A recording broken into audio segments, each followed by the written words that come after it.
స్నానం అంటే బయట నీటి స్నానమే కాదు.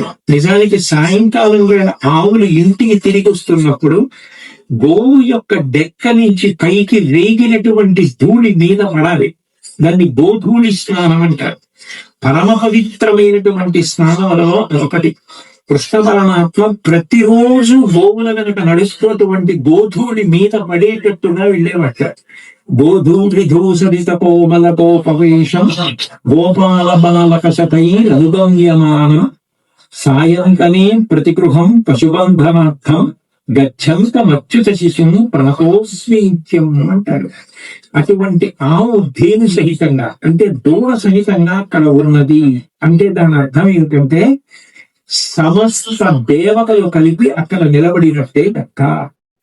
అటువంటి గోవు అక్కడ నిలబడి ఉండగా, దూడతో కలిసి నిలబడి ఉండగా, ఆ గోవుకి యజమాని ధర్మపత్ని, కొడుకు, కూతురు. ప్రారంభంలో చిన్నపిల్లలకి ఎలా ఉంటారు.